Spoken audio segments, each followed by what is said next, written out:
before I just went through the recording up. Yeah, got you.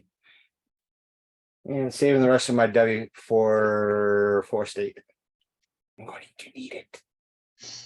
Oh yeah, well, it's gonna be a long weekend. But it looks like everything gets out around 5. Yeah, but I'm going to need it. Good chance I'm going to be on little sleep and for both days. So I want to be caffeinated. Well, I'll make sure we grab some more diet stuff for the house and whatnot. Check it out.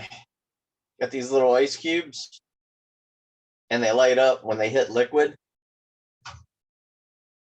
I don't know if you can see them well or not, but it turns like a green color when it lights up. So I figured that'd be kind of cool to play with the Ecto Cooler. To get some stuff ready.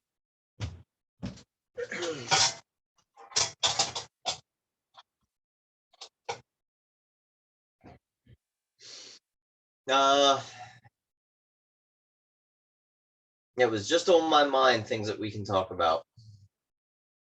We got the passing of the guy who played Dale Gribble. I did see the new Ninja Turtles over the weekend. The last Ronin video game got announced, which kind of ties into Turtles as well. Anything else that stood out for you?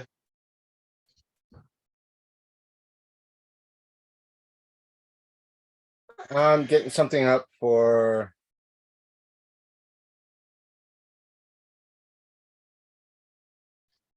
Florida man, some at least.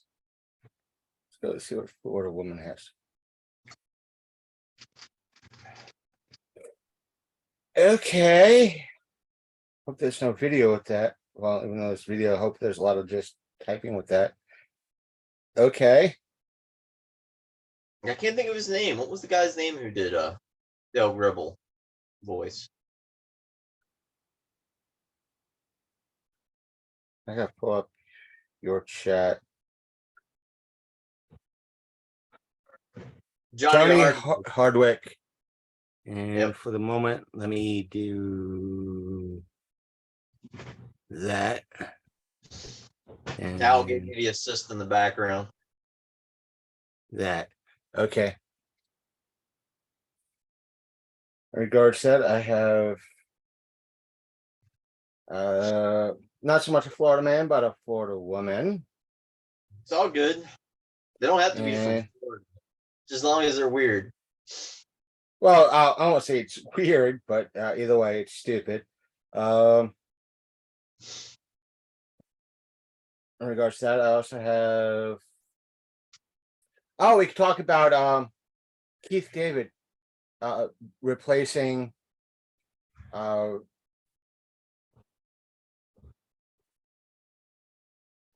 Lance Riddick as the voice of. That is right next to it. So it's some video game. I can't think of it off the top of my head. It's Desntiny 2. Yeah. I want to get everybody's in your wheelhouse than it is mine. You can talk about that one. Now I know about Keith David because Keith David fucking rules, but outside of that, I'm ecstatic he's coming back for live action Gargoyles. Yeah. I'm like, they really need to stop getting these older voice actors because they're dropping off like flies.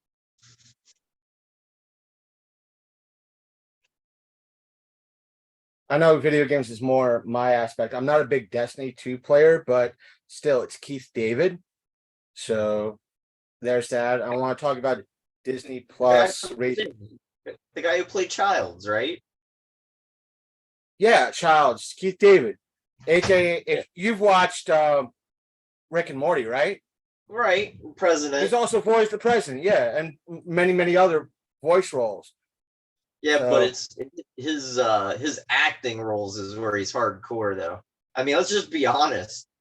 Like him as Child's like he is a pretty good antagonist in the thing, because he has the right idea, What if he's human? Then he's dead, Then we're murderers. either way, it's something to talk about on the show. I met Keith. I think even though we're recording, I met Keith David. I want to say 2006 at Monster. I want to say Monster Mania in New Jersey, and he was such a laid back, chill dude, man.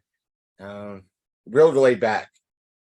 It was a pleasure and an honor to meet him. He's got a lot of my respect. So nothing. I we'll get into it, but there's nothing. I see nothing wrong with it or him. I know there's probably a lot of folks out there that's like, how dare they could never replace Keith, Lance Riddick. I understand that, but still, it's David. Keith motherfucking David, man. He has that. You're not getting a downgrade. You're not getting a sound alike. You're getting Keith fucking David. So we'll get into the article and all that. You have Keith David, Lance Riddick for the role set the bar for the role. Basically, in your wheelhouse, think how what's his name set the bar for Pinhead.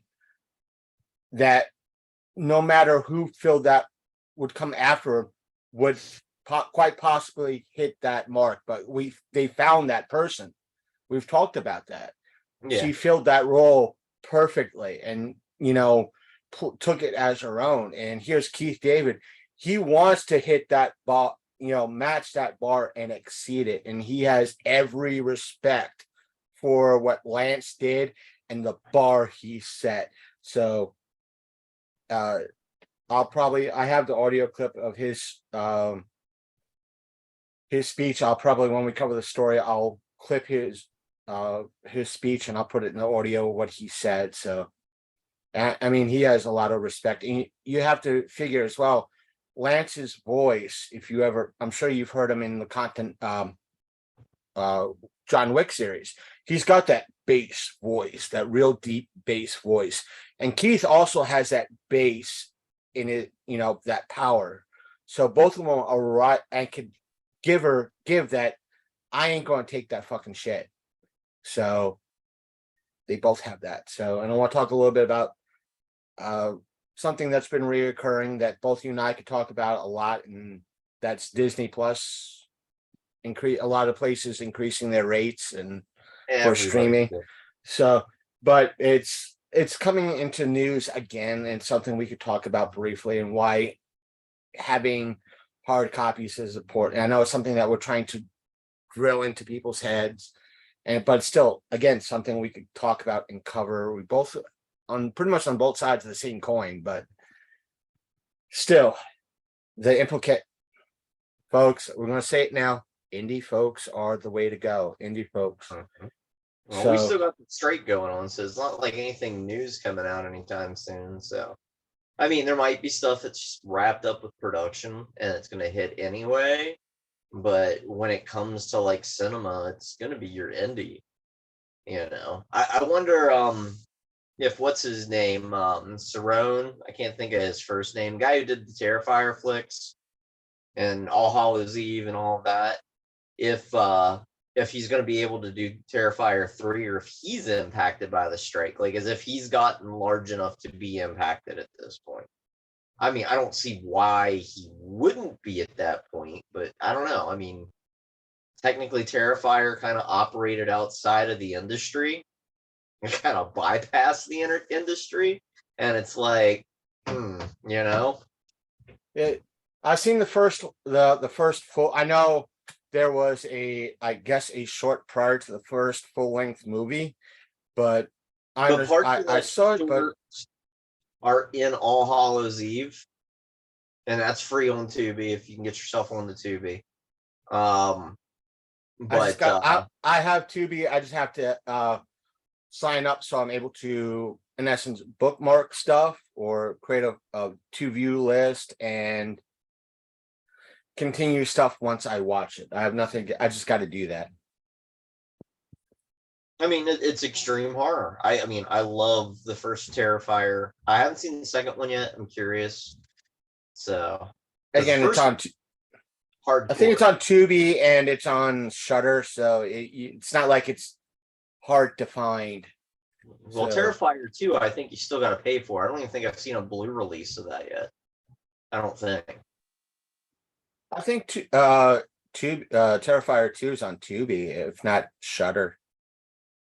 Terrifier 2 both have on like Tubi, and I'm surprised the money it made. So, I think I've seen it on Tubi and Shudder. I'll have to take a look. So all I know is in that first one, that hacksaw scene with the chick was friggin' awesome. That was new. That was new. Oh, I love that. It's like, yeah. Like, oh my God, I am disgusted and intrigued all at the same goddamn time. You know, it like, oh, that's taking a little bit too far. I am totally grossed out and interested all in the same breath. My God. So weird. Somewhat awkwardly aroused.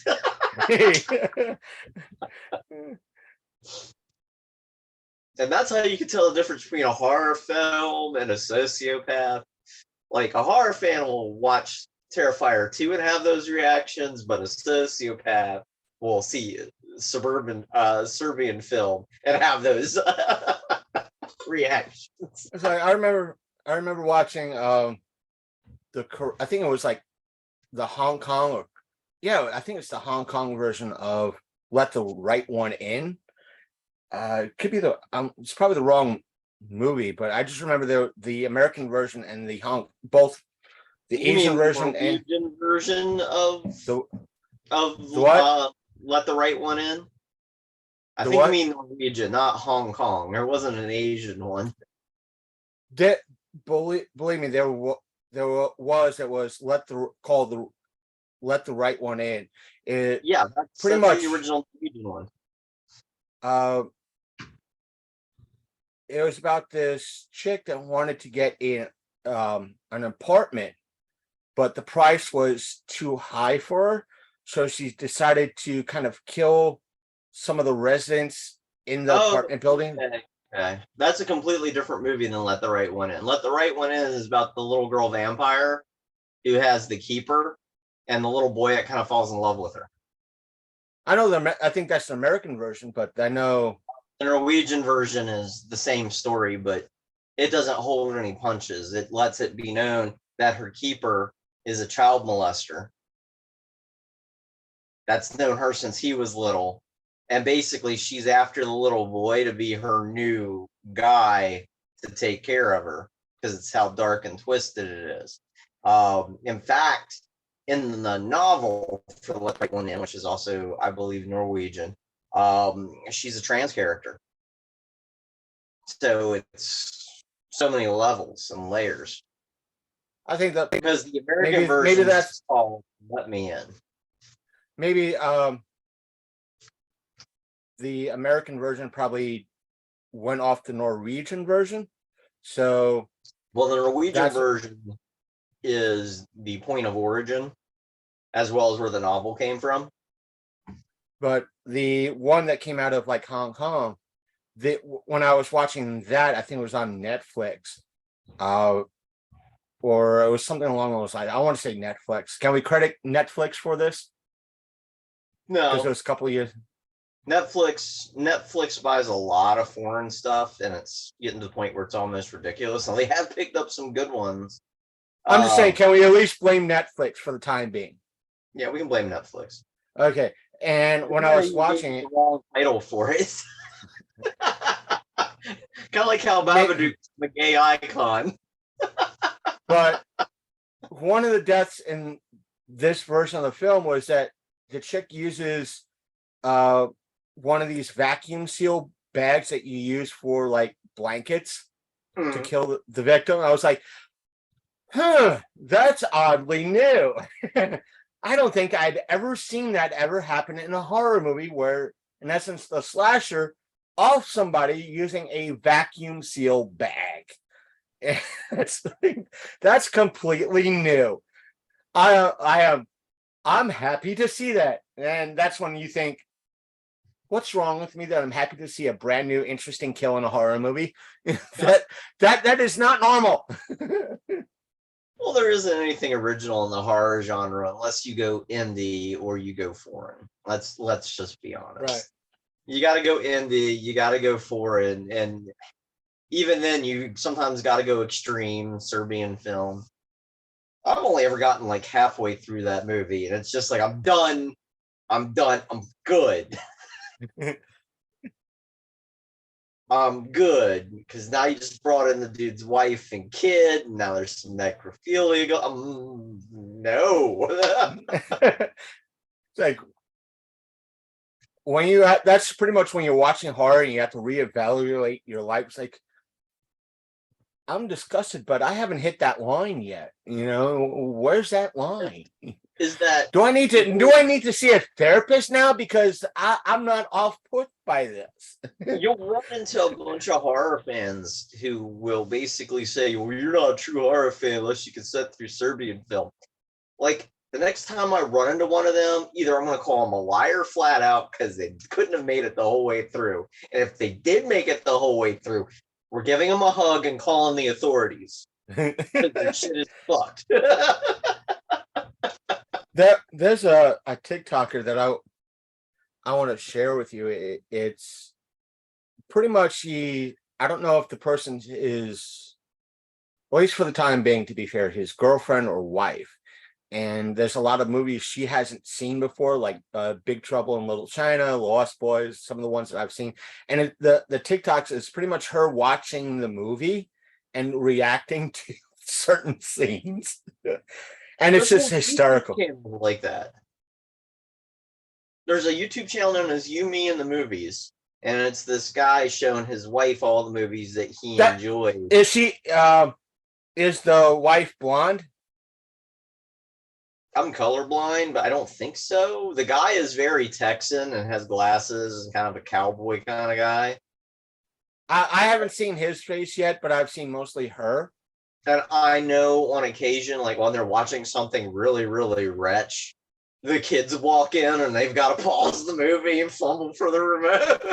It might be something different. I think I have one of the videos saved on my tablet. I'll post to your timeline. We actually might be thinking of the same TikToker, but still, it's. I just think it's funny because, like, anytime the kids walk in and interrupt like a hardcore horror movie, they throw up a whole technical difficulties. Could chase the kids out. She got freaked over Evil Dead movies, so he bought like a copy of the Necronomicon, just keep on hand and freak her the fuck out. But yeah, no, that's a whole like thing on YouTube and TikTok now. People reacting to older than dirt movies that nobody's watched before, just to see what their friends' reactions are.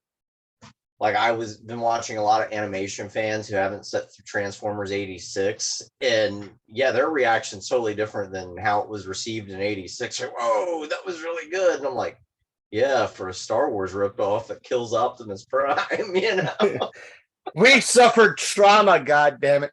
I'm sure you saw that video I posted up on my timeline on Facebook about, I think it was like 10 movies from the 80s that gave kids trauma. It was like Warship Down. Need to see Akira during its theatrical run. I didn't see Akira until like 95? 95? Until like 95, 96 when I was working. Why? Yeah, I saw it. It was when it hit, I think I want to say either TBS or TNT. And I was working this thing called Animation Station that used to be, it would come on at like 1 or 2 in the morning in the late 90s, early 2000s. It was long before Toonami started, and they legit would show straight up OVAs that had just from the 80s, but that had just been translated into English with decent voice dubbing, and they'd run Akira. They'd run something Ranma Green, A.K.A versus Biko, and I'm trying to think of the name of the one movie. They made a live action of it. It's really good, but they would show the animation version that came out prior to the live action. I said, for that time, I was working one of the first jobs I had. It was for a local mall in Ocala, Florida, and I was telling the guy, in Armitage. They would show that a lot. Oh, I love that. I have both somewhere lurking around. I have the first and the second one. I love them both. Armitage was really good. 2049 wanted to be. And I was for those who don't know, it was like Auntie's or whatever. It's like one of these pretzel making places in the mall. Auntie. What? Auntie Anne's? Yeah, Auntie Anne's. But in Florida, it was Pretzel Time. And they had like a mobile booth that was next to where I worked at.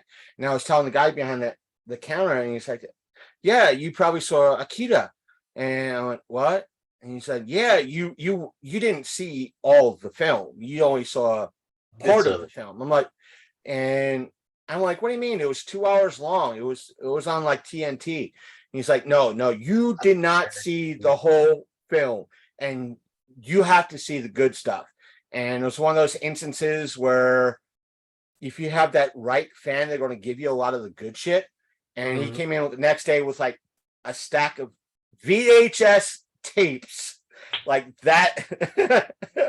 Again, this was before DVDs, kids. A stack of tapes. I think he gave me like 2 or 3 tapes. It was like Vampire Hunter D, the original one, A.K.A, and Ninja Scroll.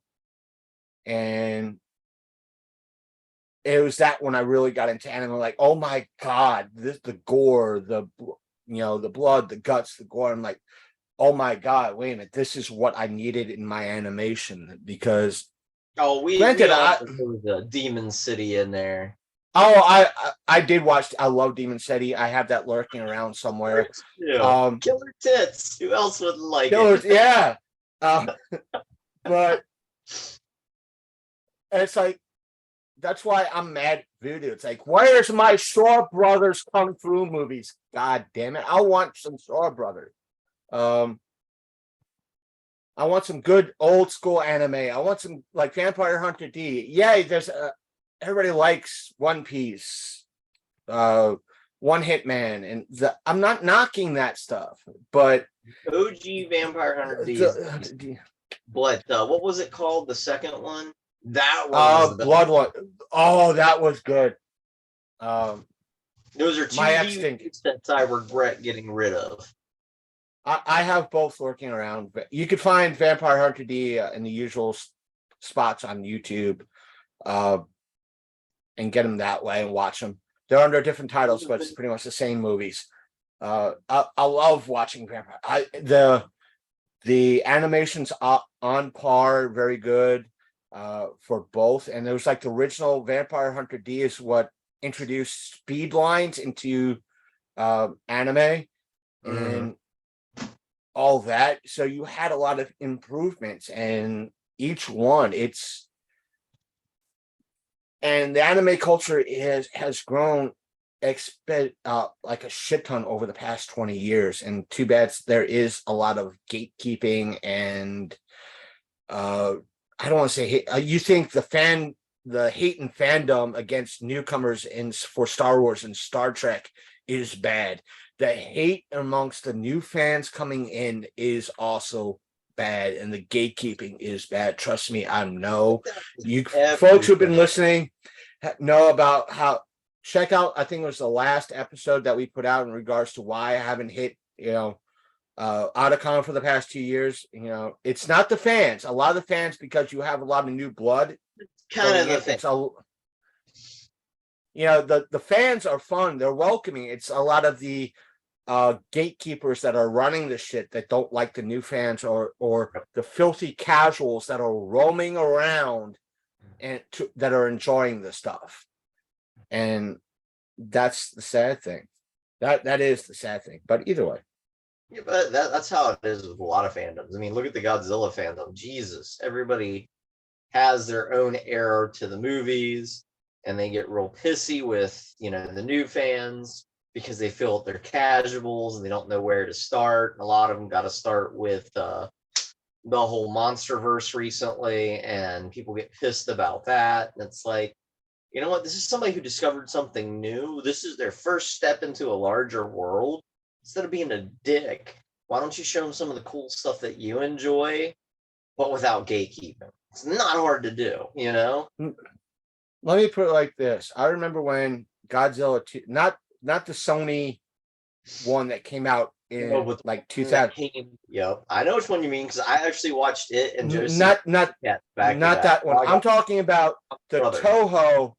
Yes, Godzilla 2000. Where he had that weird alien spacecraft that looked like a turd in the water. Right. Now, to me, Toho all the fucking way.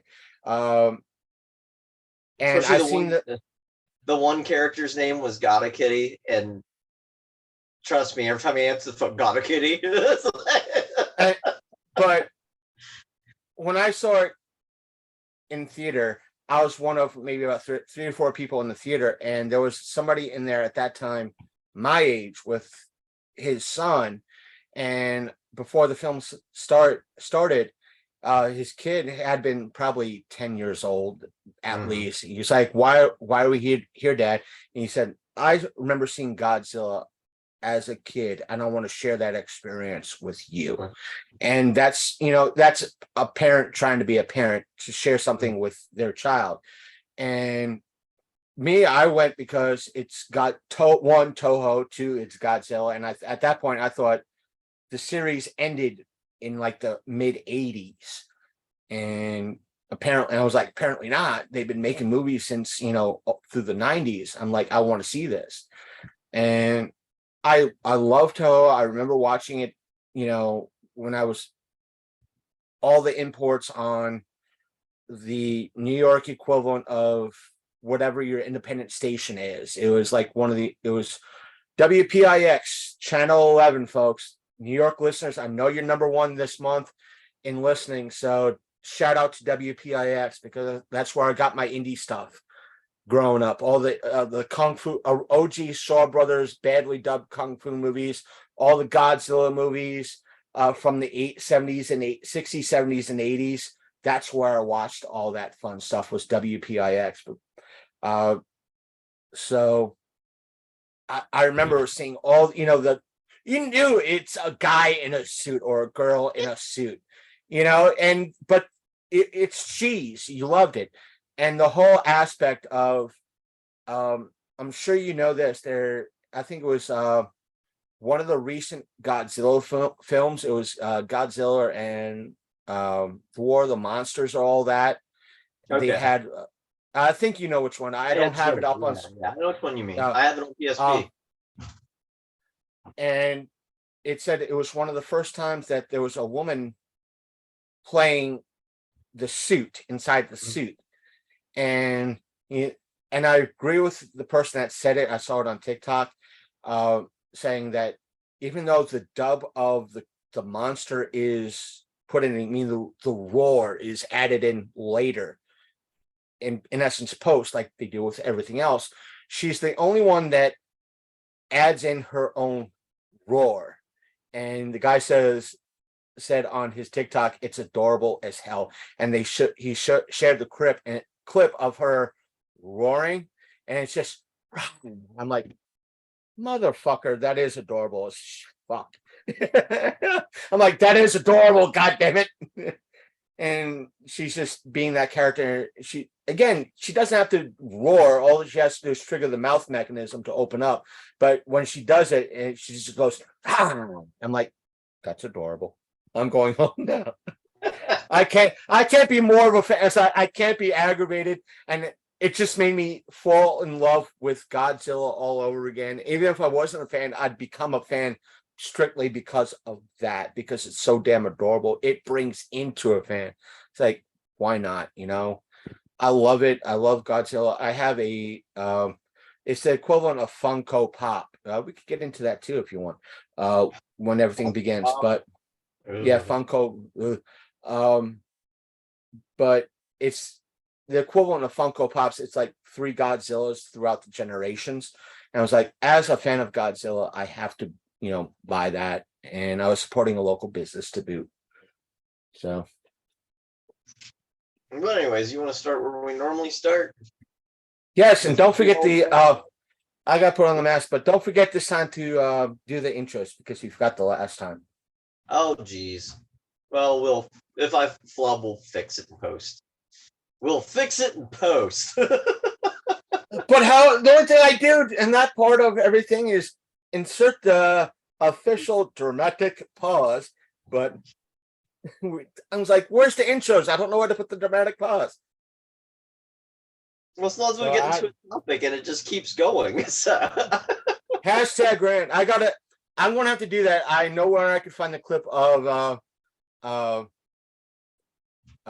Torque going, that sentence has too many syllables. Apologize. So I gotta have that as my rep. But as you can tell, I'm at Owls. Because clearly I'm on the hot seat again.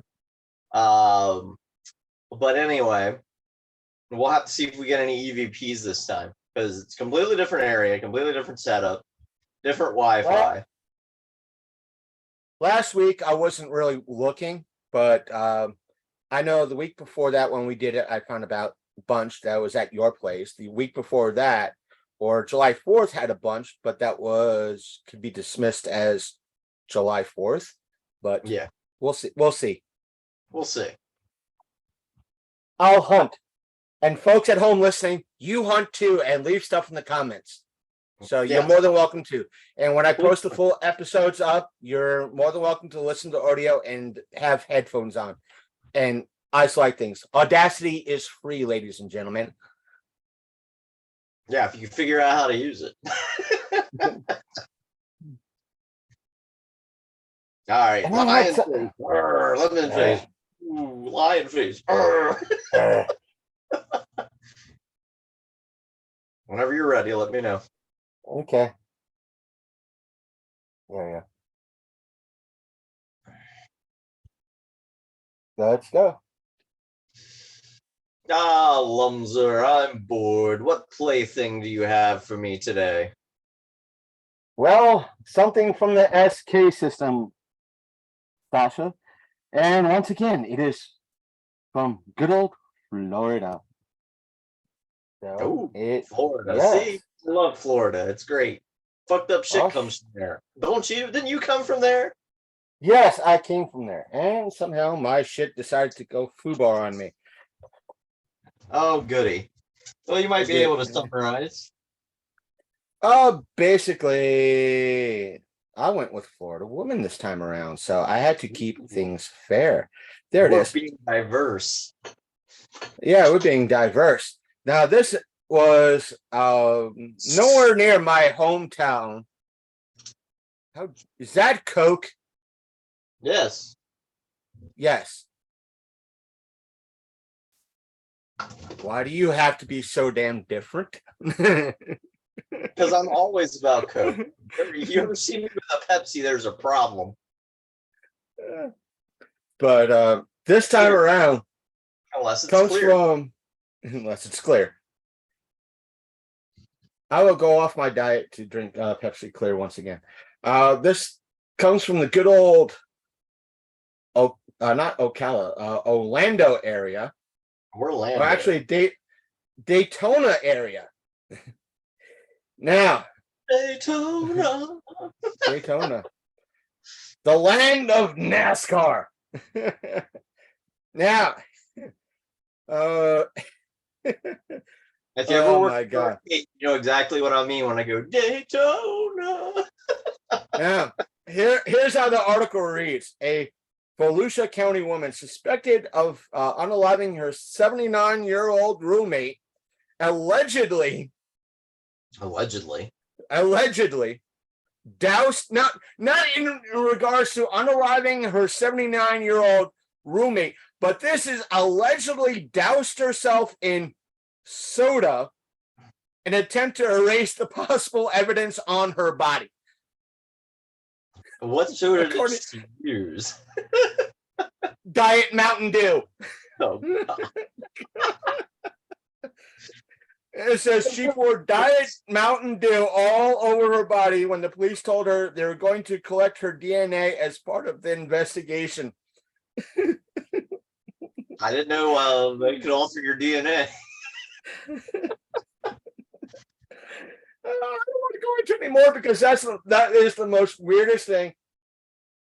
Period. So far, There's got to be something that's on like the internet that has some sort of misinformation regarding Diet Mountain Dew. But she was says she was booked into the Volusia County Jail August 5th on charges of first-degree murder, tampering with evidence. How is tampering with evidence? Well, technically it is, but Mountain Dew ain't going to be doing shit. Diet Mountain Dew. DNA and Mountain Dew. And resisting arrest. DNA was Mountain Dew.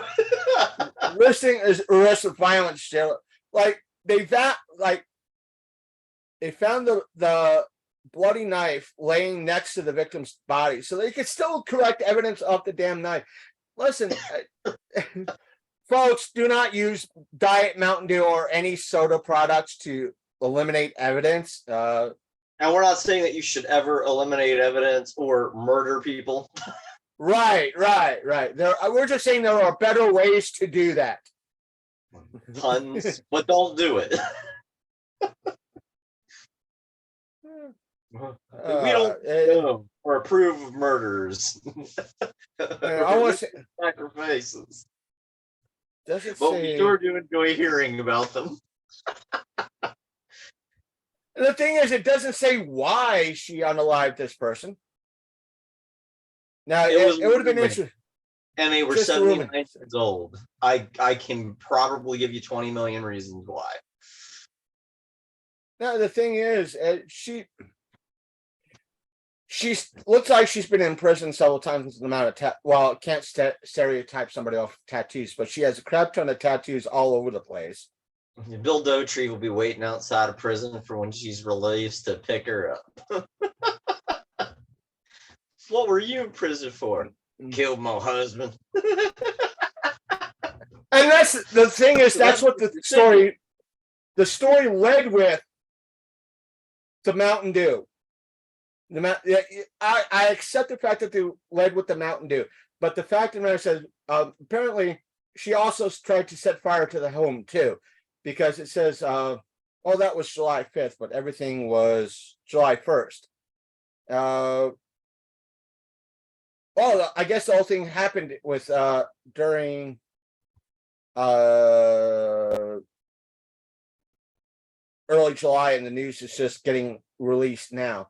Apparently, it says here, during the early morning hours of July 1st, Daytona Beach police officer was flagged down by a citizen regarding a fire at a home. Not going to release that information. When the firefighters arrived at the scene, they extinguished the fire and found a man lying on the floor dead. He had blunt force trauma to the back of his head and multiple stab wounds in his torso. So, I guess that's when she decided, you know what, I'm going to douse myself with Mountain Dew to get rid of evidence. Jeez. So she used fire to get rid of other evidence and tried to use Mountain Dew to get rid of her DNA evidence. We're dealing with some real rocket scientists down there. Hi, welcome to Florida, and I admit. And it says when asked about the fire, she became agitated, refused to speak, and requested an attorney. Authority said, while escorting the person to the patrol car, if detectives informed her they would be collecting her DNA. It was then she asked police for a drink. They gave her a Diet Mountain Dew, and that's when she began to procrastinate while drinking the soda. When a detective tried to grab the soda from her, police said she doused herself with it, crawling over her body and hair, trying to interfere with possible evidence on her body. I think by that point, when you're pretty much arrested on scene, looking like Carrie from the prom, you are done. Yes. You might as well say, "It was me. Take me away." It was the one-armed man. It was the one on. See, that reminds me of the. This was early to mid '90s when I was living. Yeah, it was. I was living in just outside of Ocala, and we had one of the first satellite dishes at the time. I mean, it was prior to DirecTV. It was like Primetime Network. It was called Primetime Entertainment Network or something like that. It was one of these companies that was trying to be. It was the forerunner to like Dish and DirecTV, and they didn't have any type of local programming or anything that you folks at home you might know now in regards to Dish Network or DirecTV.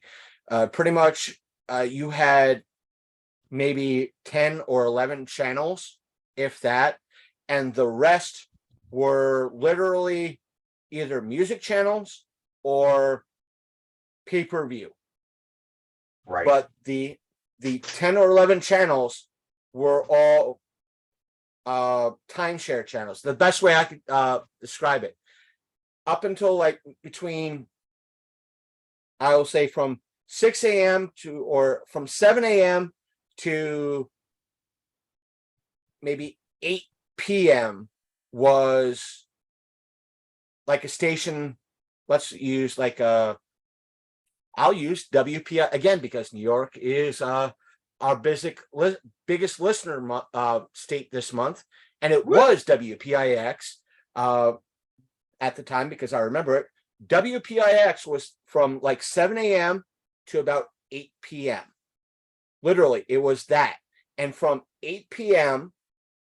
to probably 7 a.m. was a station out of LA. It was like a Fox 5 out of LA. And so me and my folks watched the nightly news from WPIX, and they were talking about a person that did a mass shooting on the subway. Again, this was early to mid 90s. And they were talking about the court case. And they had one of the witnesses on stand, and the guy was stupidly representing himself. He's like, "Didn't you just see, I didn't do this. Didn't you see that other man that did this?" And the person was like, "No, you had the gun. You were the one that was pew-pewing the whole place from one side of the car to the next. You are the one that fired it. You are the one that wounded me." So you are the ball lickers.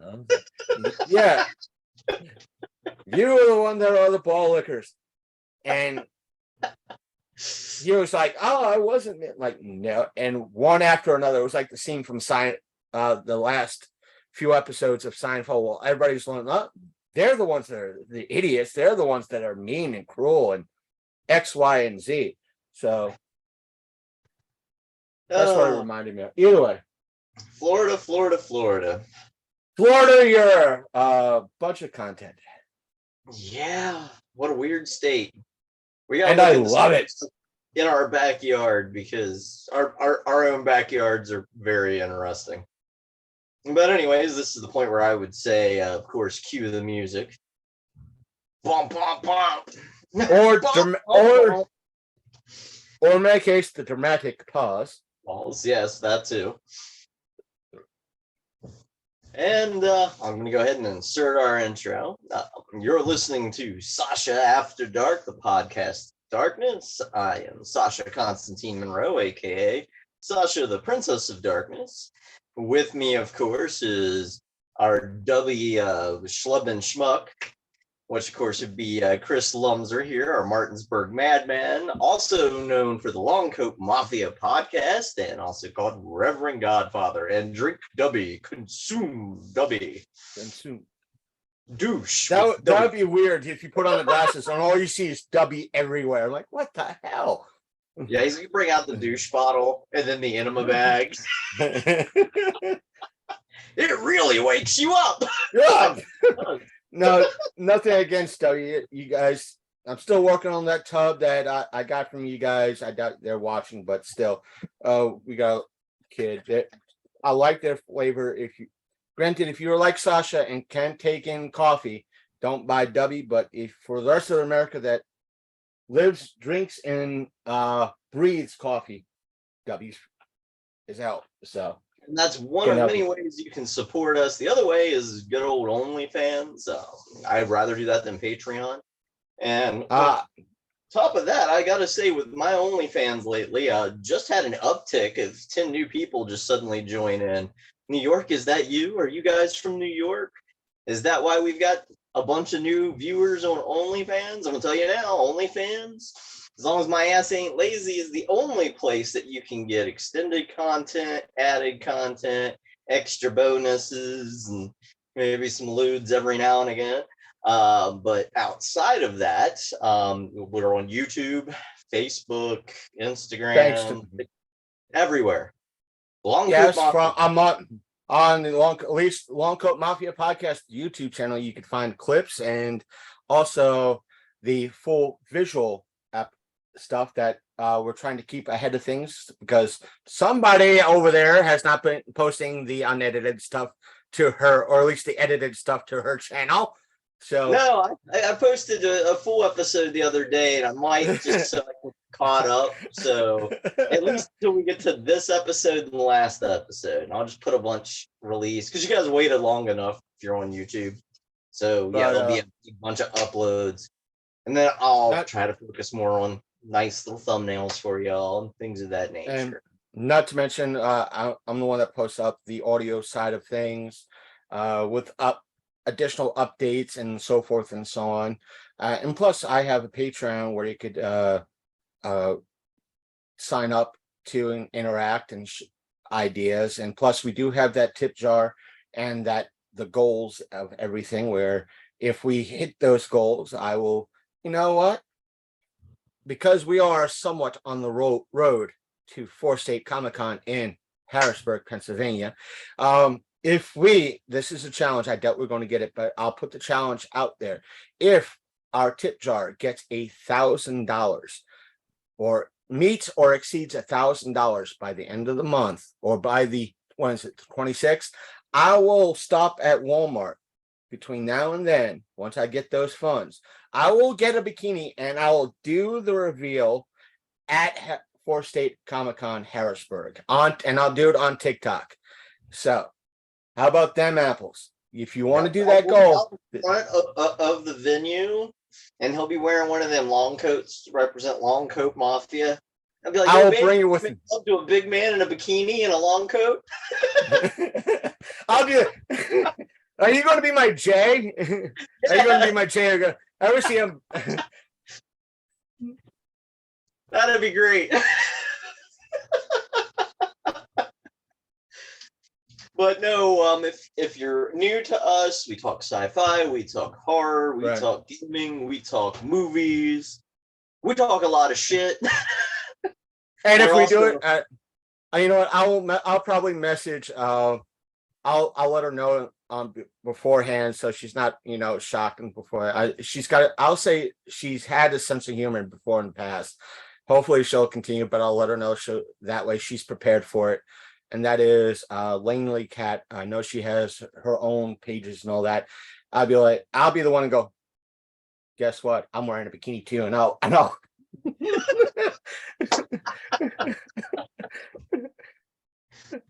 That'll be awesome. But I know she'll probably laugh at that because I don't want to go up to one of the other ones. Cosplayers are going to be there and do that and go, at least mine are real, and walk off. But you have to go to the strip club like that if that's the case. You have to. I'll do that. I will do that. And I will do that too. It's like, hey, at least mine are real. So remember, $1,000. We have to break $1,000 before August 26th. And even if all those, we could still find time to go to a strip club with him in a bikini in it. You might want to hold off to the middle of winter. That could be real interesting. And if that happens, I'll do it as a polar bear. I got the stream in the back. I'll do that as a polar bear challenge. So, but no, like on our podcast, we talk a little bit of everything: nerd, geek, pop, what have you. We're also a conspiracy podcast, apparently. And speaking of conspiracies, where's my tinfoil hat? Huh? Where's my tinfoil hat? Where's my tinfoil hat? Well, in this case, you need to get a Mag Truck hat. It's got to be red. Well, as unfortunately many of you have heard, since we do talk sci-fi, geek, TV, movies, Johnny Hardwick recently passed, who was the voice of Dale Gribble from King of the Hill. And of course, he was Mr. Conspiracy Theorist, Mr. Pocket Sand and Squirrel Tactics.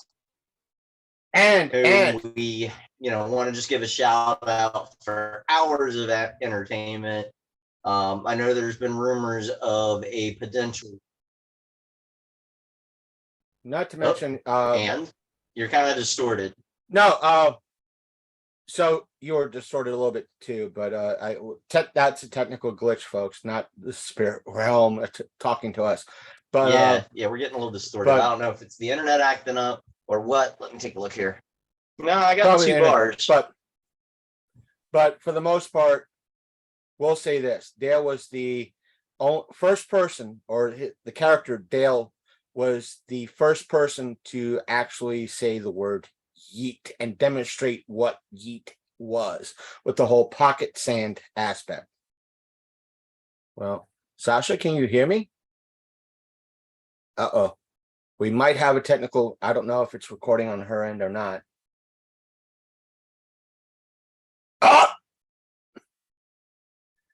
Up. I don't know if we're recording.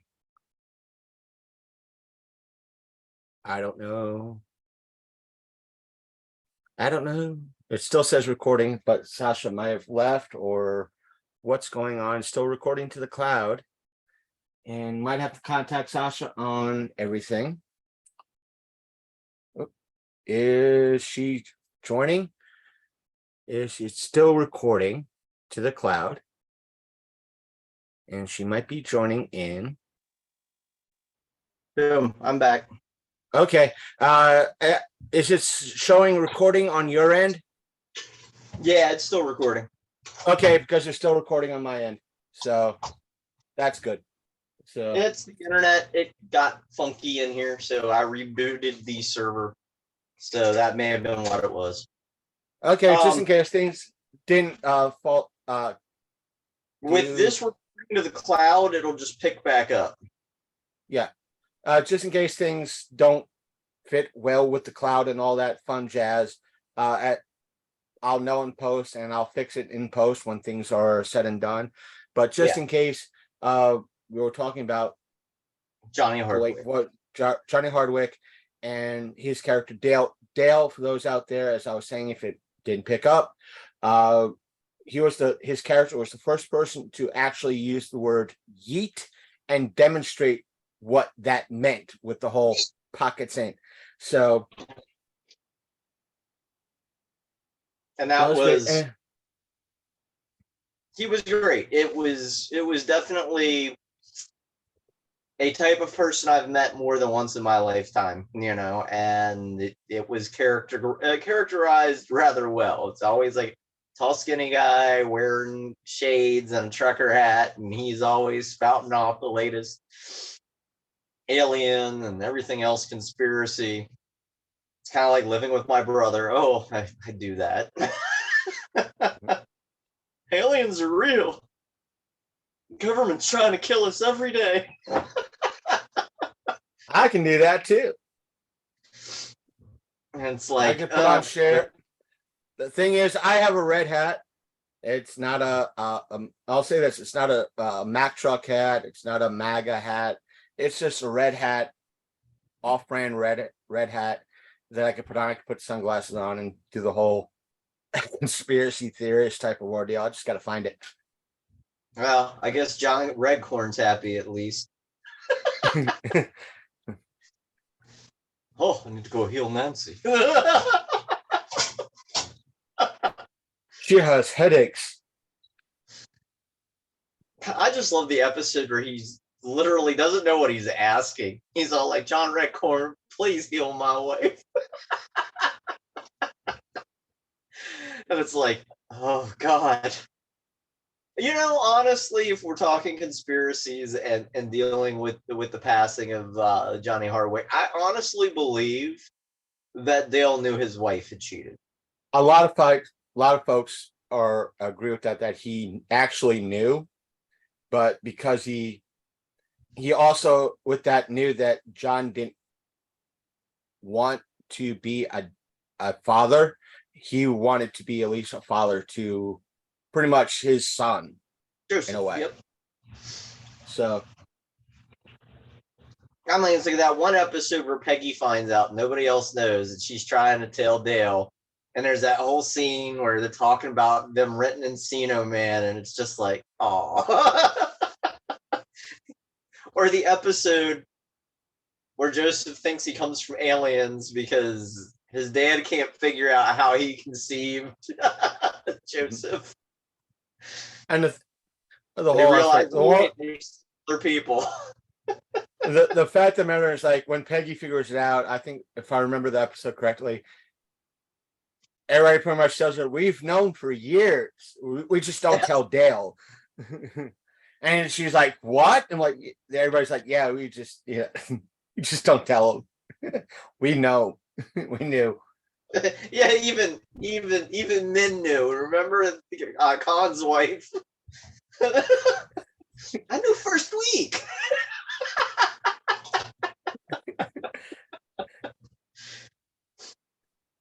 But it was a great show, and there's been rumors of a reboot, or kind of like what they did with Beavis and Butthead recently. And I don't know. Can you really fill Dell's shoes? And would it be a fast forward, or would it be a reboot like they've done with Beavis and Butthead? You know, I'm kind of like, it's good, and why don't we just leave it alone? We could make a better version of The Good Family. I'd be curious about that. You ever see The Good Family, Chris? I might have, but I don't think I have, but it rings a bell. There are a bunch of hippy dippies in a family. They adopted a kid from Africa named Ubuntu, but of course he's white. They have a daughter that does not want to live the hippy dippy lifestyle. And they have this dog that has just been so meat deprived that it's like a killing machine if it's left alone for 5 minutes. Like, they have a squirrel problem on the campus that the father figure works at. And so he gets stuck having to bring the dog to work. And the squirrel problem just mysteriously vanishes. Because his dog goes ape and just kills them all. It's a pretty cool show. To me, that sounds like a win-win scenario. Yeah. Well, we can get rid of the dog or get rid of the squirrels using all natural methods, and it won't harm them. And he's setting up all these really stupid traps. So you can see the dog destroying squirrels in the background. It'll act as a natural deterrent. No, just let the dog do its thing. You make the dog happy. Yeah, you could just be completely ignorant about the whole thing. Yeah, but it's a comical show. I would just say watch it, but it was definitely a miss when it came out, because I think it was one of those shows that got released onto the UPN. Like the UPN actually got a lot of really good shows. And then they just kind of, because the channel sucked and nobody was watching it, just kind of like disappeared. What was that one cartoon about that kid in the guy who's in college, he sells mattresses. His brother comes to live with him, his teenage brother. And he's got I'm trying to think of the name of it. But it was really progressive for the time. They had a roommate that was like a hippie blonde chick. The brother character was kind of like this womanizing a-hole. The little brother was a big old nerd who wore glasses. Something Hill. I can't remember what it was. I think I missed that. I just know when the WB UPN wars were going on, to me, UPN had a lot of the good shows versus what the WB had, because the UPN at that time, I was still very big Star Trek fan. They had DS9, Voyager, I think they had as well, Supernatural, which I was starting to get into.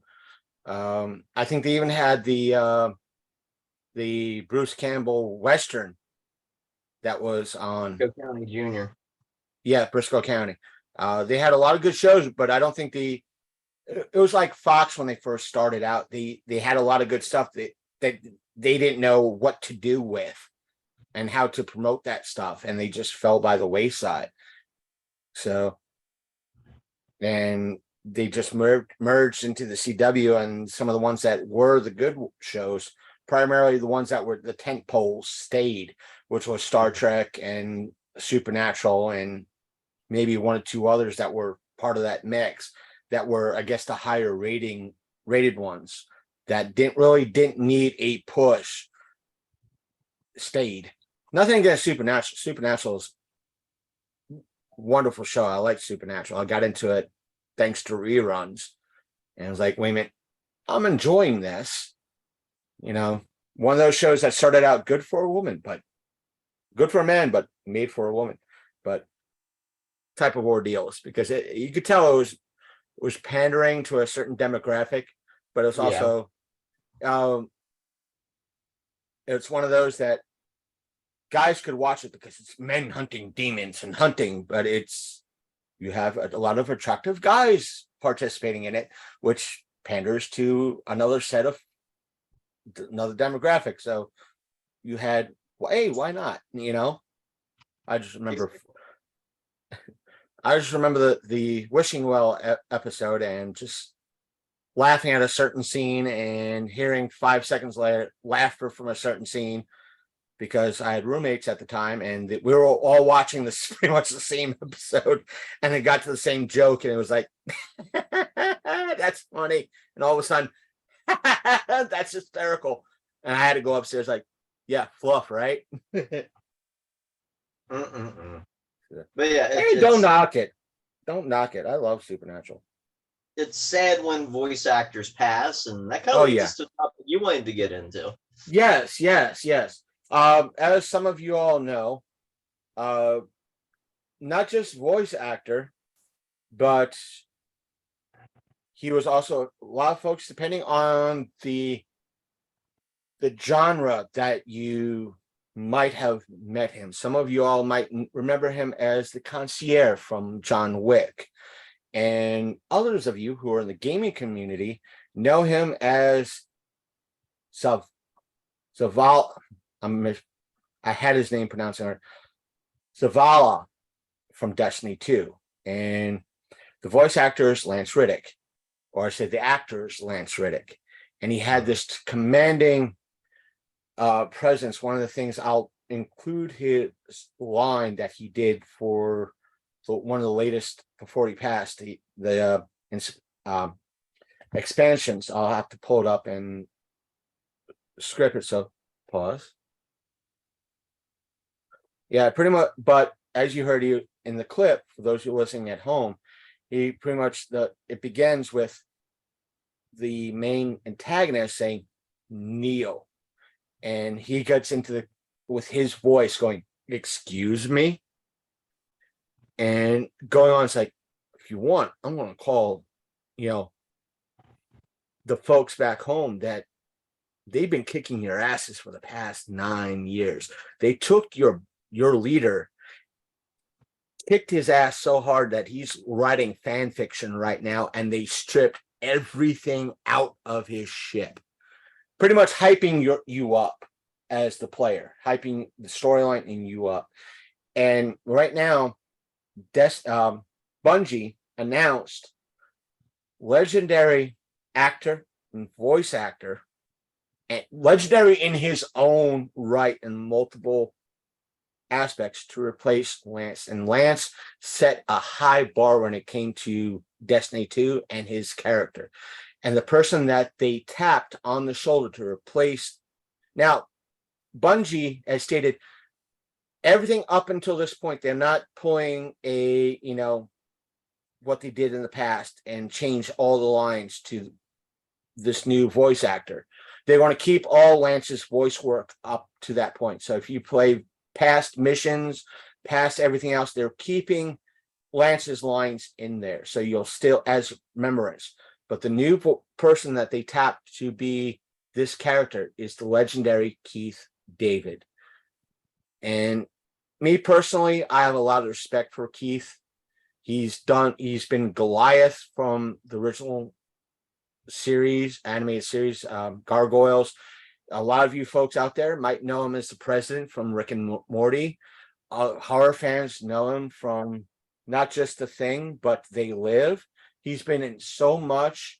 He's very iconic. His IMDb, his IMDb is 300, a listing of 300 and growing.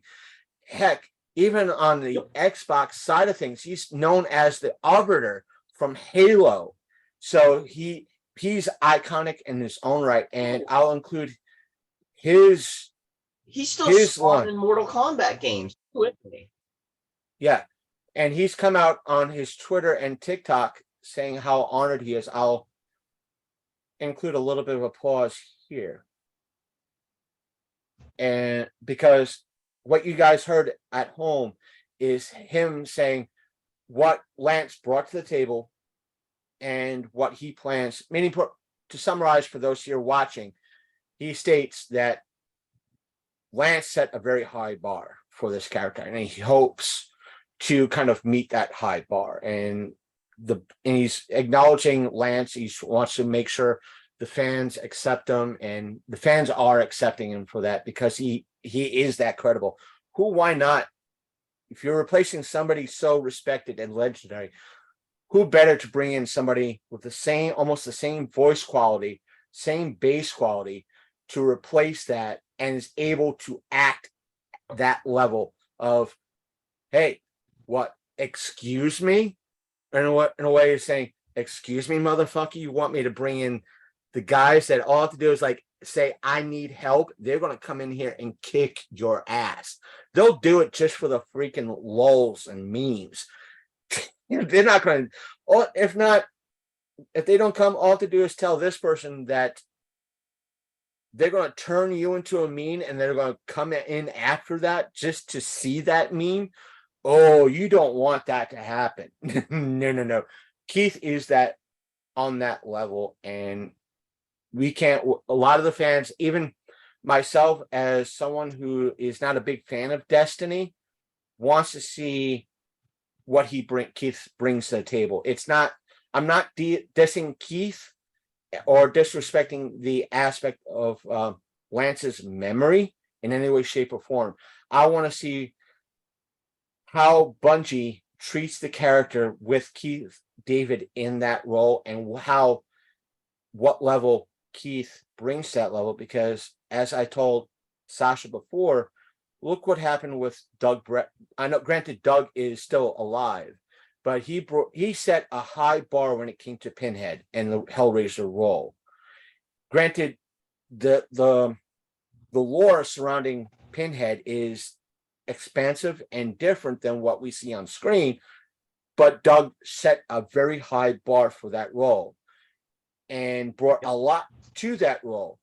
And with the remake, was where I was worried in regards to casting a female, a woman to that role, and seeing that person in that role and seeing what she brought to the table.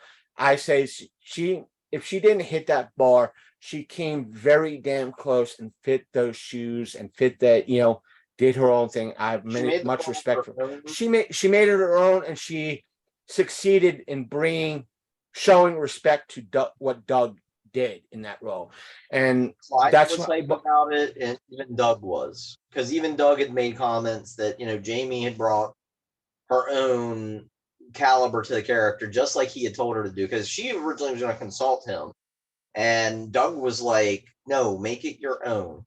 Keep in mind that the character came from X origin. The character you're portraying is close to that origin versus what I did. I got selected by for the role because I blew Clive away, but it wasn't exactly like the book. Even though he wrote the book and directed the film, he went different directions. But Jamie Clayton, when she went out, she did her own thing. She delivered menace. She delivered all of it. And that's the thing. It's great to have two different interpretations of something, because you can look at it and go, well, how close to the source material is it? And you can go, you can't really do who did it better.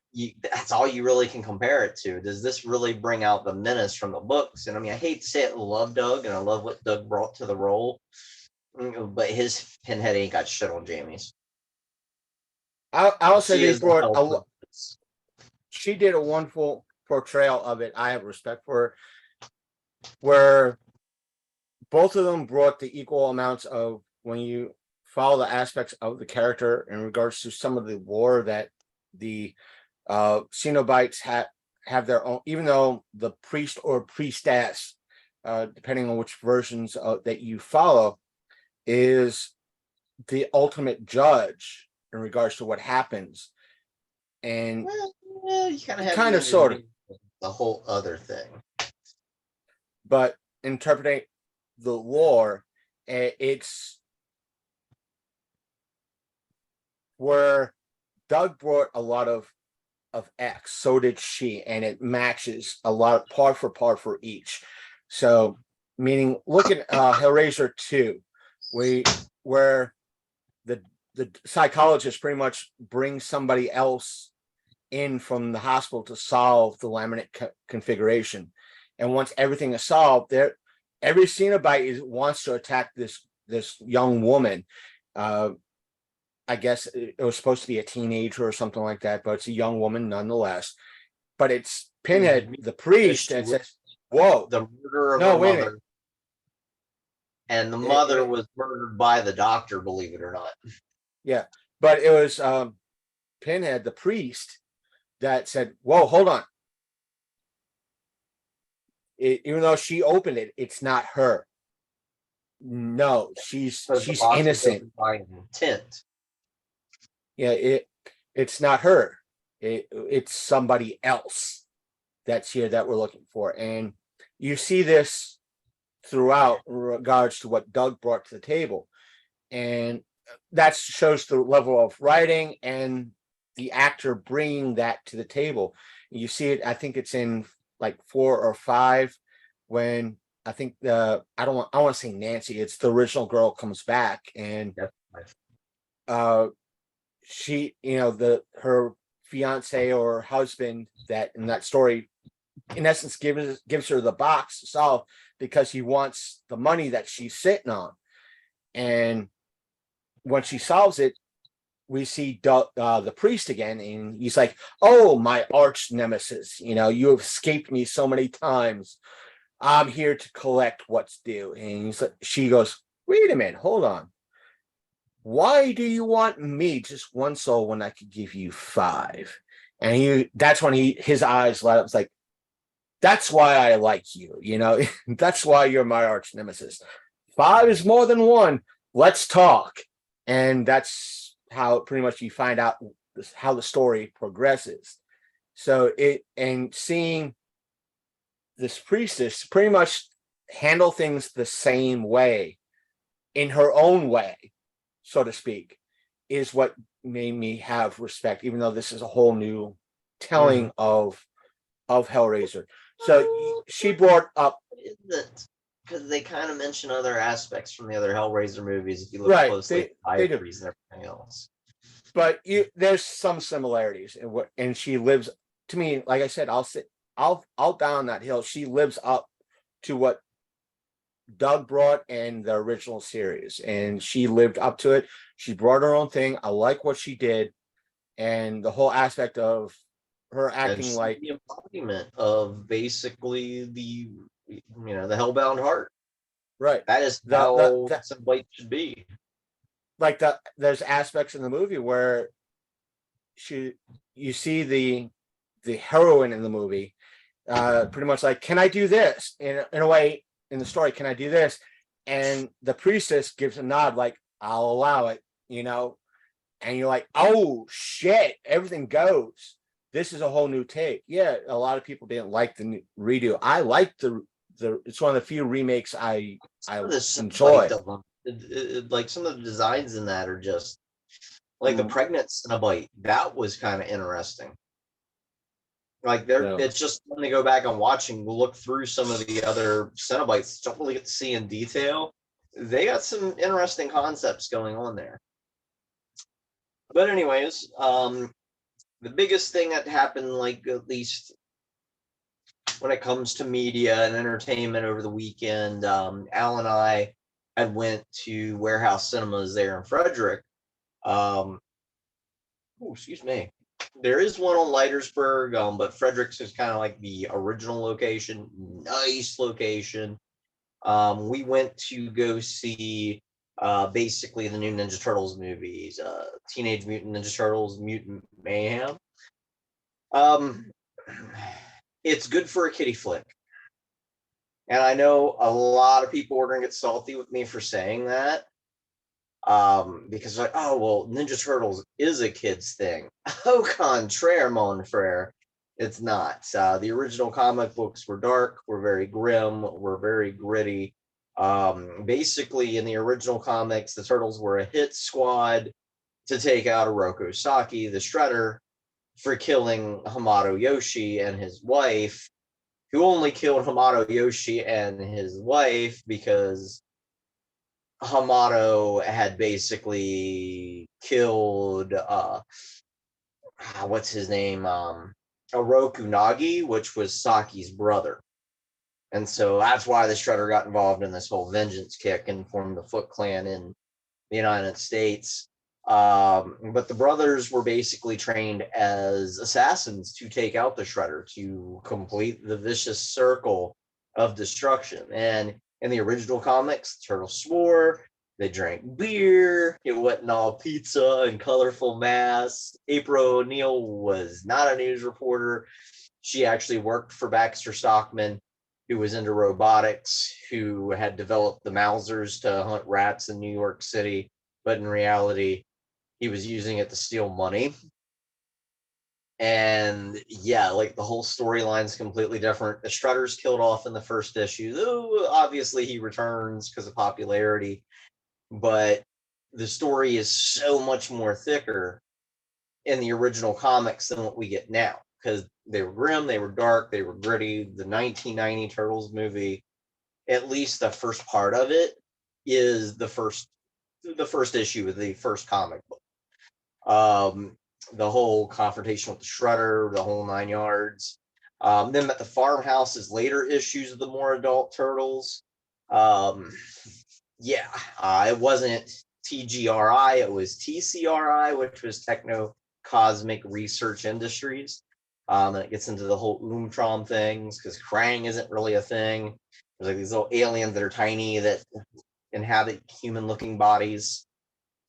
It's a very different comic book. Everybody goes, oh, it's kid stuff. Read the original comics. I want another dark interpretation instead of kidified. I don't think The Last Ronin was kidified. No, it wasn't. It went to Eastman and Laird, who wrote the first Turtle story, and asked them what they would do for the last Turtle story. And we'll get to The Last Ronin. I just want to talk on Mutant Mayhem a bit. All right. Because Mutant Mayhem skips over the whole Shredder origin. It's, I hate to say dumbed down, but it is. You just happenstance have this rat and a bunch of baby turtles that get mutated with no backstory. They learn martial arts by watching a bunch of martial arts movies from the 70s and 80s. Nothing wrong with that, but still, though. And it's a very different take. And at the end, they kind of paint themselves into a corner because the turtles are accepted by society and can live above ground and go to high school and everything else. And then you're going to introduce the Shredder. And I'm kind of like, you guys painted yourself into a corner, because story-wise, teenagers who have to live in obscurity because of how they appear is a lot more story-driven than these kids that are socially popular and accepted even though they're mutant freaks. I don't know how it's going to work. At least I will give them credit. They're taking it into a new direction. I don't know if Nickelodeon has a series planned. Kind of feels like they have a series planned or another movie up their sleeve since the Shredder's kind of revealed at the end. But I mean, it was good for what it was. If it was, if my kids were younger, my kids wanted to go see it, I'd go see it. Al wanted to see it. I like turtles. I went to go see it. They had a drink that glue in the dark via that light up ice cube I showed you, and of course I'm down for that. $11 and get fucked up, fucking A. But that's the thing. It's like everything right now has to be not just kidified. It's got to be kidified to the point that it's pretty much a squishy. That's it. It's a squishy teddy bear sort of thing. And there's no real meat to it. And it has to, or the fact that we want to take turtles to this direction because we want to separate ourselves from the creators. Because if it's too much like the original, we have to pay them more money. If it's our own unique thing, therefore, the problem of it we could acknowledge it, but as you had mentioned, the last Ronin, extremely popular. I'm a little disappointed because the comics company that puts that out has been actively doing a sequel to it, and it's like, you pretty much gave us the definitive end to the original Turtles right there. I'm not trying to spoil anything for anybody or anything of that nature, and they just announced a game. And the comic, like I said, it came from the original writers and creators. To them, it is a continuation of their original Mirage Comics universe because it includes things like Baxter Stockman. It includes things like Karai and the Shredder's family.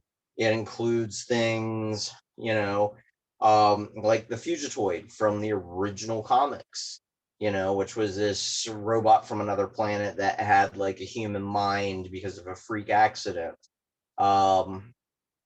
And a bunch of really cool things that came from and it was a continuation because basically the concept was, if you guys were still writing the comic now, how would you end the series? And this is how Eastman and Laird came up with it. And it's grim, it's gritty, it's dark, it deals with the last turtle. I'm not telling you who it is, but the other three brothers are dead. Master Splinter's gone. And it's basically a straight up vengeance vendetta against Karai's son, which of course is the Shredder's daughter, which makes him an heir to the Foot Clan, and them trying to figure it out. And the turtle character, whose name I'm not going to reveal, basically has a diary that he keeps that's basically on the front of it, it says no peace, like N-O peace. But by the time he meets April O'Neil's daughter, who's named Casey for her father that passed, you obviously know who her father is now. But anyways, he gives this journal so that she can learn everything. And when he hands the journal off, he adds a K and a W at the end. He's like, no peace, not no, as in none, but to no peace. I have the 3 issues or the complete run. I have to go through it, and I know what the spoiler is, but I want to read the whole thing. But one of the great things about that is that when it first came out, I think it was like last year or the year before, the first issue that was on shelves was going for on like eBay for $50, $60, if not more. And I walked into, they're not in operation anymore because of the current economic climate. I'll put it like that. He still wants to do shows and stuff on a smaller scale and offload what he has in stock. But what he had like 2 or 3 issues sitting on the shelf. And my other buddy in Pennsylvania was like, yeah, I want to get the last Ronin, the first issue, but it's like $60 on eBay plus shipping and handling. I said, listen, let me check with my supplier, the place here in downtown Martinsburg, because when I checked there, well, I'm sure you know how it is with some shops. Something gets big, it gets kicked off the shelf immediately, and it's put in the back to be sold on eBay. This shop was not like that. This guy was not like that. It stayed on shelf. And I was like, picked it up. How much is this? And he's like, whatever is on the back. It was like $10. I was like, all right, deal.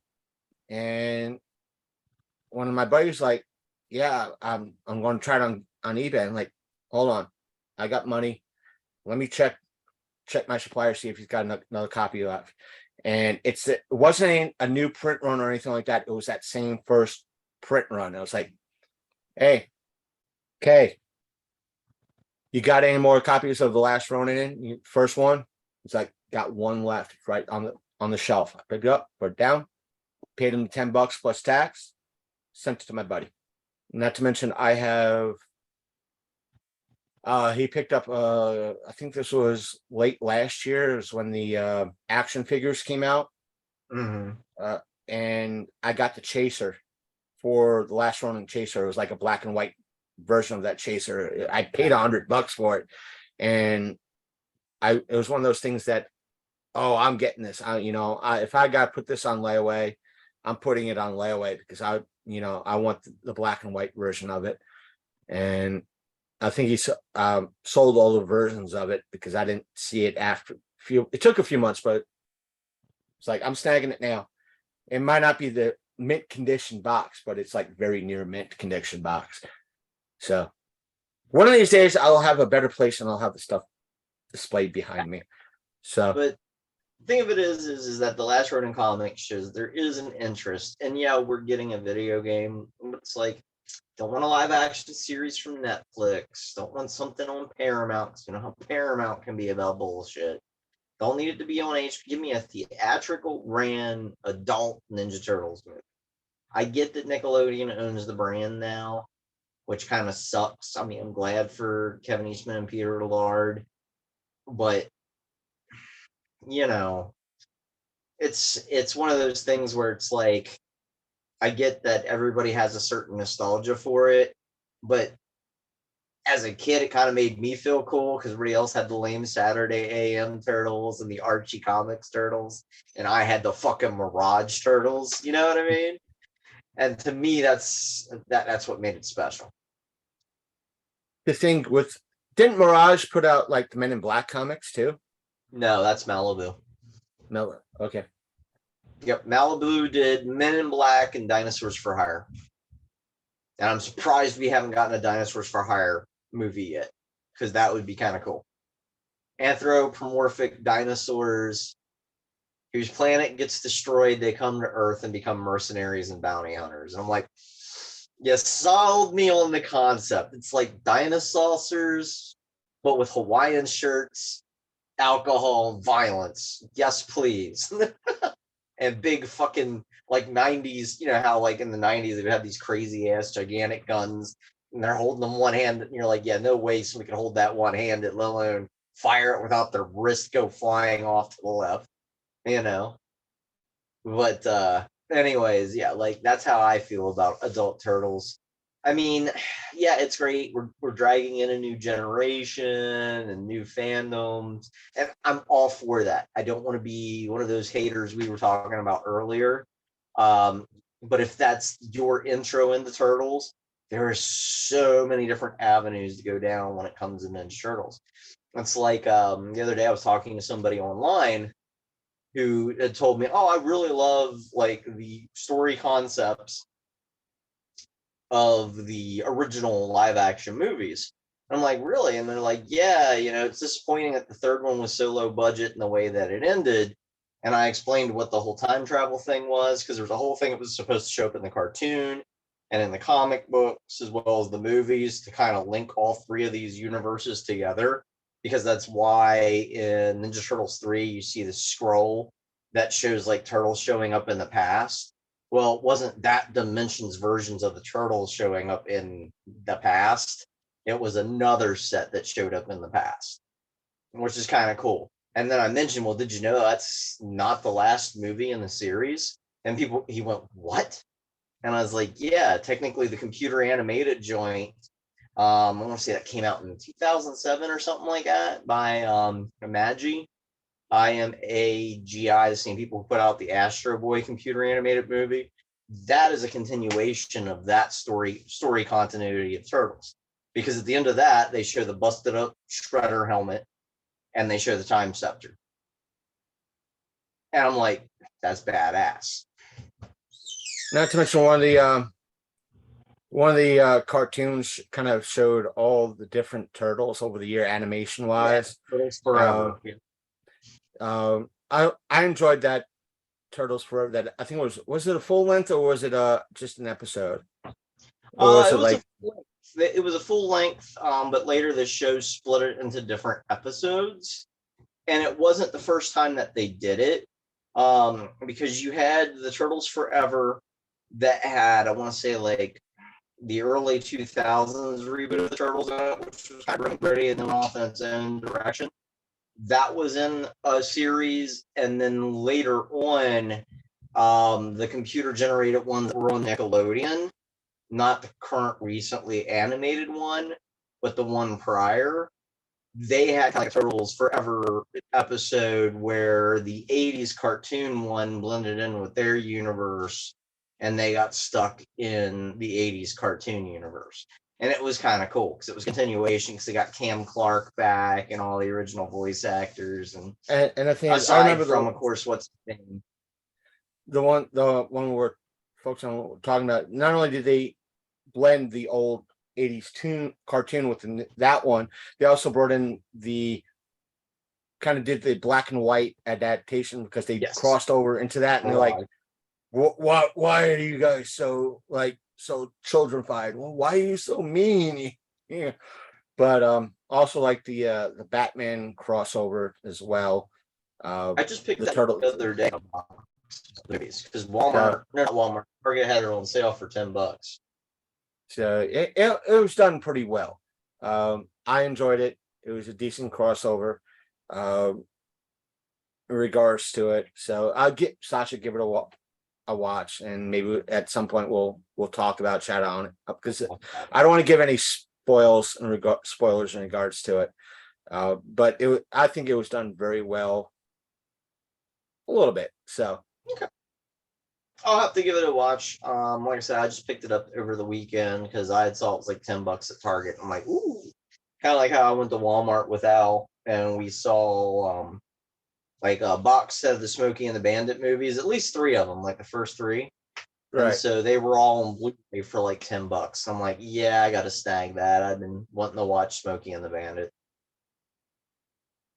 I remember watching that stuff as a kid. I think I've either one of them on. Now, if only I could get Moonrunners on Blu-ray, that would be the day. But with all the issues between, what's his name, Rushing, the guy of which Moonrunners and the Dukes of Hazzard's based, whom they didn't pay a penny to, as long as that didn't fuck it up, I mean, we probably would have Moonrunners on Blu-ray. But basically, Moonrunners is the forerunner to Dukes of Hazzard. Dukes of Hazzard is the kidified version of Moonrunners. And because technically the Duke boys were a bunch of moonshiners, because that's what Uncle Jesse did for a living. And the guy who was known as Boss Hogg wasn't exactly who he was then. He ran the local brothel, who bought large quantities of alcohol from Uncle Jesse. And that was the whole plot point. It was like them versus the cops versus the guy who would be Boss Hog in Dukes of Hazzard. Blowing up stuff, killing people. Great, great, great, great movie. But Just, anyways, we got other topics to cover? Or do I get to take for walking? But there's in regards to it, I just want to now this is a conspiracy theory in regards to everything. The main reason why I thought it took so long for the Legend of Billy, that headcanon, my headcanon.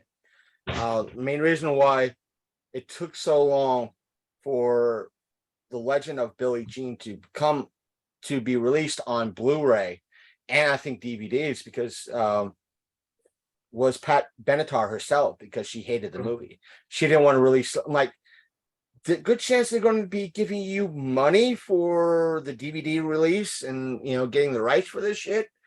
Don't you like money? Just say yes and take the paycheck and go home. You know, let the fans sign on the dotted line. You don't have to like shit. All you have to like is the paycheck you are getting in your bank account. Shut up. Let the fans be happy. So, but we do have at least one other, and it comes from my end of things. And this is, if you hear a little bit every now and again, folks, on the audio side of like this little rubbing sound, it's me just brushing against the foam on the microphone. That's for the folks at home. A little ass. So, but on this little topic, it's a lot of things that me and Sasha agree upon, and everything else. And I think even you shared me something that you posted up good many years ago in regards to folks, in essence, going back to the Bay, and doing a lot of stuff that back to the Bay, because an article popped up. Now, this was 2 days ago. It says how Disney ends Disney Plus streaming service. New change in places in Netflix in charge. New change places Netflix in charge. Now, folks at home, as you all know, a lot of things are going up due to inflation, and pays are pretty much being stagnant right now in regards to that. And I'll be one of the folks to say, yeah, we need a time where pay stays the same or increases and everything else goes down. But here's where the issue arises. Disney came out and said a lot of they're increasing prices for Disney Plus and Hulu and ESPN for a lot of their services, and that get rid of a lot of the lower tier stuff, which is hurting fans. They say, well, our cost of no. Call it tinfoil hat, call it hashtag rant, call it that sentence has too many syllables. Apologize. It's the aspect of a lot of companies like Netflix, Paramount Plus, Disney Plus, Hulu. When it came to it's a perfect storm that happened back 3 years ago. Yep. Everybody was locked inside.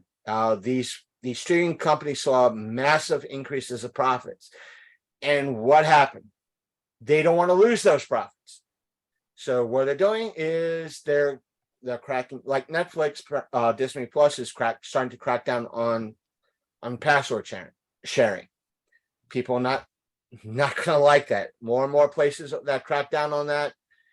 More people, well, some places are going to see somewhat of a spike in membership. In the long run, they're just going to say, you know what? I was only mooching off my buddy or family because we were all kosher. I ignored it. You know what? I'm not paying $10, $15 on this anymore. I'm canceling it. Yeah. It's that aspect of it's going to keep going. Initially, folks out there, a lot of folks, there was only 2 or 3 streaming services out there, was a better option than cable. Some people are going back to cable because it's now cheaper than the streaming services. And even now, it's like, okay, this streaming service is now $20. I could say, wait a minute, I could afford $10. Sasha, you could probably afford $10. I could send you $10 on a monthly basis. We'll share it. Now they're saying, you know what? No more password sharing. Done. And that be the case, I could tell Sasha, I don't want to do this no more. Cancel it. If you cancel it, I'm not going to be mad. And therefore, what happens is, like, take Disney Plus, that's going from $10 a month to 15. They're going, or what, $13 to $15. What's happening is, with Disney Plus, you have, let's take 10 people, 4 of which are canceling because, well, you keep upping the prices. I can't afford that. Done. End. The other 4 is, wait a minute, it's not so much the price. You're getting rid of content. Yeah, it might be the lowest rated stuff, with stuff that has a lot of heat attached to it. But what if you take the stuff that my kids watch? DuckTales, either the old version or the new version, the Bluey, the stuff that's there. What if you're just going to take it? It's gone forever. I don't want that to happen. You know what? I'm done. The remaining two people that's there is, you know what? I'm not watching it, or other reasons. They're going to go. So that 10 people are no longer subscribed. And Disney is pretty much going, well, we have to make up that price somehow. So that's $100 a month that we're not getting. So the rest of you now have to weigh that cost. And the more that, what we're seeing now is the cancellation of people going, hey, we don't want it. Done. Disney reported like a million. It's down people. It's losing subscribers. Hulu, I think, might be losing subscribers.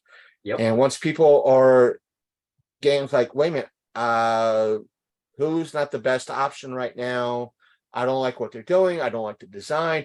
They might even pull Futurama from this, even though it's a new season. They could pull that at any point and say it's gone.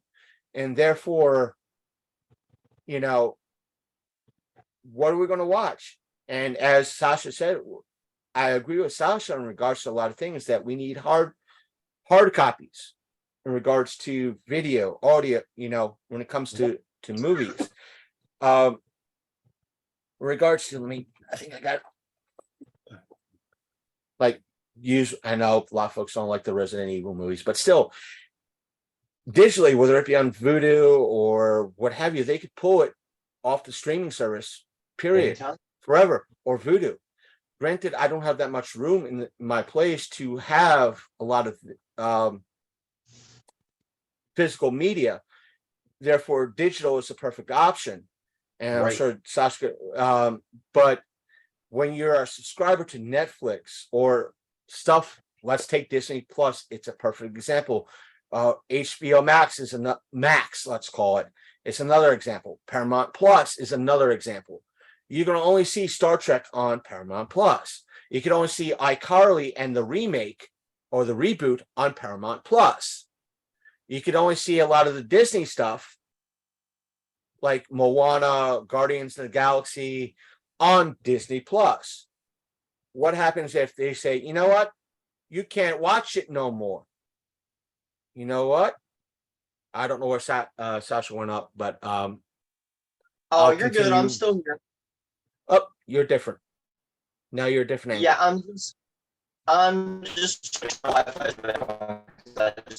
But a thing yelling at me. Oh, you're on data.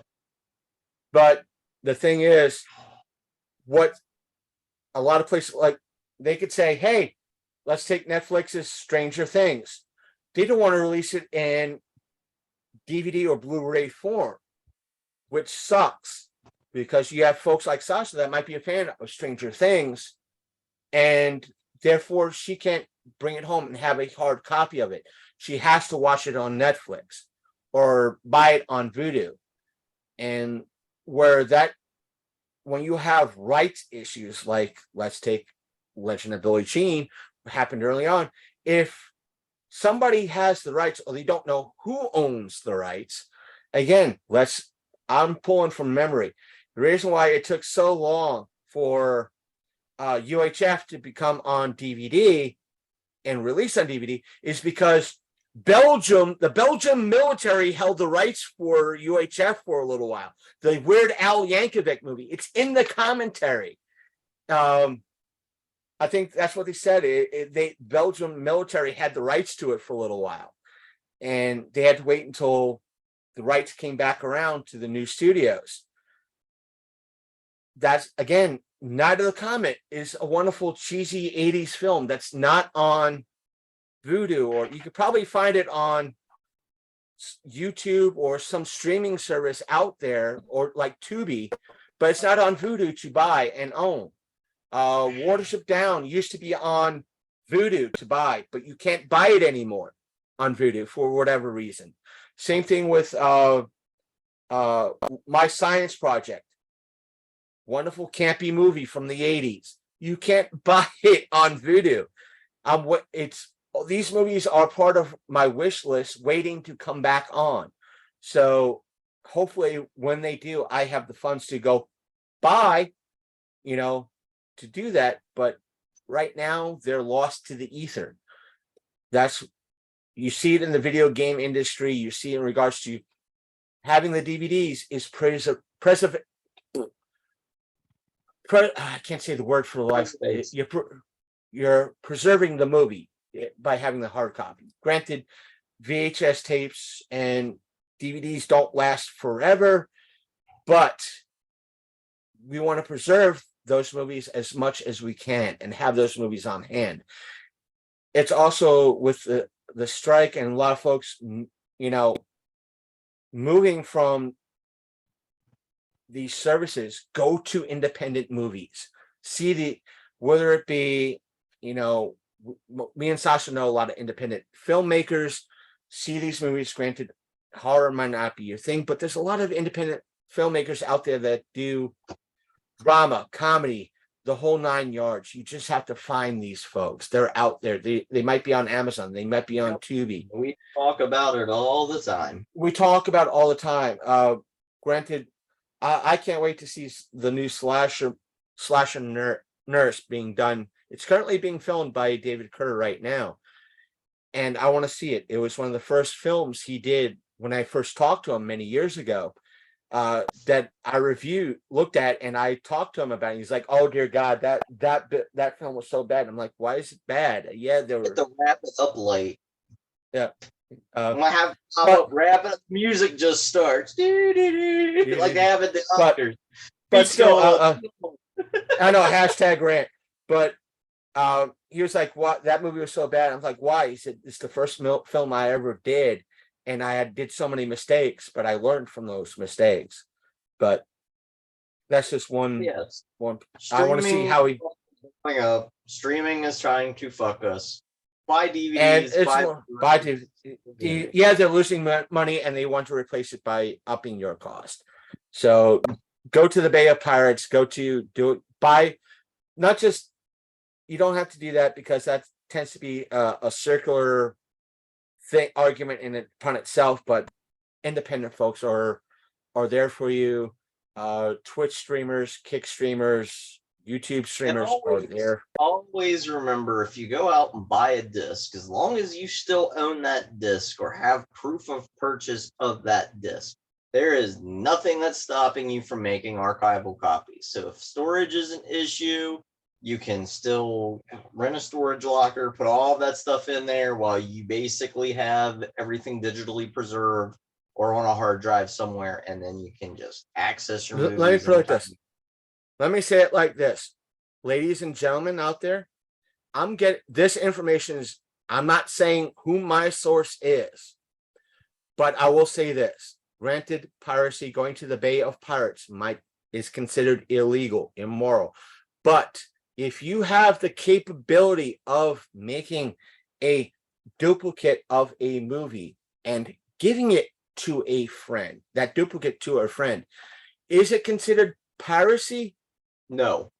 No, technically, yes, it can be. It's such a gray area, but my source says no. You are not making any money off of it. Exactly. You are just, as far as they're concerned, it's not. It's the same thing that you'll see, like the digital copy of something like Resident Evil. You'll see, do not hand out this voodoo or this digital code to anybody. I asked him about it. He said, no, you paid money for that code. You could do anything you want with that code. If you want to give that code to somebody else because you don't like, all you wanted was the main movie, you don't want a digital copy, you are permitted to give that digital code to somebody else for them to use. So that's on. The only time that's you. pirate is if you make penny one off of it. And even if you rent a movie, you still paid fees to rent that from Redbox, Netflix for the time being, or anywhere else. It's frowned upon, but there's nothing in the rules that says you can't rip a copy of that and send it right back to Netflix. Because as long as you're not making a profit on it, you're fine. Right. The information I got from him is like, yeah, technically it is, but it technically is not, because we don't know that you did it. Two, you're not making a dime off of it. You're not going to a flea market and selling 15 copies off of it. It's just that you have to watch how you do it and what you do. If you're just, basically, folks, this is not coming from that person. If you're sharing between friends, that's one thing. If your friend is selling it, start selling it, cut them off, because you don't want that heat. Summarize: piracy not bad as long as you're not profiting on it. Streaming bad because costs are going up and they're being dicks. And physical's the way to go, and sharing is caring. And you know what, folks? Because the SAG and writer strike is going on, fuck the studios. Fuck the big studios. Until they want to listen to the writers and the things. And though me and Mick Manhattan agreed on a lot of things, there's a few things I fully it's tinfoil hat aspect. But I support, like, when I was on the show, he disagreed because the AI is too stupid. But with the aspects of deep fakes getting better, or the studios having money to toss out to make better deep fakes, there's a good chance if somebody scanned in, they could easily do it. And therefore they could pay someone like Sasha years now, and it's something they should have addressed years ago, especially when they had Gene Kelly dancing with vacuums to sell fucking vacuums when he's been dead 40 plus years. Right. Nobody addressed it then, and now we're freaked because, oh, the technology's gotten better. It's not that good. ChatGPT is not all that smart. It is an algorithm that knows how to respond to certain responses, but there are ways to fuck it up. So I think it's a lot of alarmist hooey. Oh no, the machines are taking over. Bitch, maybe we need to stop treating them like slaves and equals, and we won't have a Terminator situation. And on that note, it's like, how many times, like, both Sasha, I know you grew up in the 80s like I did. For how long have we been hearing robots will be taking over? That don't take our job. They're going to take our jobs. About as often as you hear that Jesus is coming, just get him a towel. He should be done by now. The machines kind of already here and done taking our jobs, but they, depending on the outfit, look at Amazon. But that's a different hashtag rant. But that's. But anywho, anything else? I don't think I covered up what I wanted to. You got anything? Let me see if I have anything else lined up. No, that's Disney stuff, how they're losing money and putting, everybody's they're losing memberships, therefore money, therefore they have to increase the cost of their service. Yeah, we're well aware of it. Maybe give us a better Secret Invasion than what you gave us, or a better fucking Andor, and maybe we'll be interested again. Yes, Ashoka, you're getting into the whole fandom and prequels and Rebels. Don't get me wrong, I love Rebels, but let's be honest, there is burnout going on. I've got nothing against superhero films. I'm curious about Blue Beetle, but there is a lot of burnout on reboots, requels, and everything else. And the downside of it is because studios are like, hey, it's maximum return for minimum effort. We're going to see a lot more of it. It's just how it works. And that's when we're going to start seeing better indie films come out. I mean, look at A24 at the moment, pumping out, and I hate this phrase, elevated horror, because it sounds pretentious, because a lot of people like to say, oh, I watch elevated horror. Elevated horror has been a thing like since Todd Browning's Freaks. All right. Horror isn't just splat, splat, kill, kill, blood, blood, big tits. It doesn't hurt, that sometimes it is, but there has been moments of elevated horror all the way back. I mean, you have elevated horror with Frankenstein, Mary Shelley. I mean, come on, a woman writer who wrote about a man who creates life. I mean, you can't get any more elevated and heady than that. So, but elevated horror has been on the rise because you can cheaply make it. You don't need name brand acts and name brand actors and everything else to create something new. Like Ty West, a lot of people like to point at his big A24 movies, which were X and Pearl, but that dude's been making direct-to-video horror for as long as I can remember, an indie horror before that. So it's nothing new. It's just, yeah, there is a burnout going on. People are tired of it. Is it done and over with? No, but people want to see different things. And with a writer's strike going on, guess what? We're going to get to see different things. We're going to get to see more melodramas and more, actual like cinematic masterpieces that are going to come from small-time directors that we're not going to get from the studios, because the studios are like, hey, I can jump on the franchise bandwagon and pop out 4 or 5 sequels to deaths. And even if those don't make a ton of money, I can still make money on the originals because of the popularity that it's bringing it. Right. And I think that's what a lot of the people don't take into effect. Yeah, this movie bombed at the box office, but look at how many sales of the original it helped create. For example, take the much maligned Ghostbusters 2016. Everybody hated that movie, universally. But the thing of it is it brought attention back to the original Ghostbusters. And even though Sony kind of had a loss with Ghostbusters 2016, the attention from it sold the original movie and drove. Got kids into the old movie and allowed us to do Afterlife and Firehouse. But the thing of it is that studios are seeing that now. Yeah, we might not get that initial return, but if it's on a franchise, it's going to bring attention back to those older movies. People are going to want them. We're going to make bank. Look at the aspect of Kung Fury. Granted, it was I think it was like a Kickstarter and Indiegogo that didn't really meet its full potential, but it became a cult hit once it hit like Netflix, and it made supposedly there's a sequel being made, but that's been around for Velocipaster. Turbo Velocipaster. Velocipaster is another great example. It's very self-aware.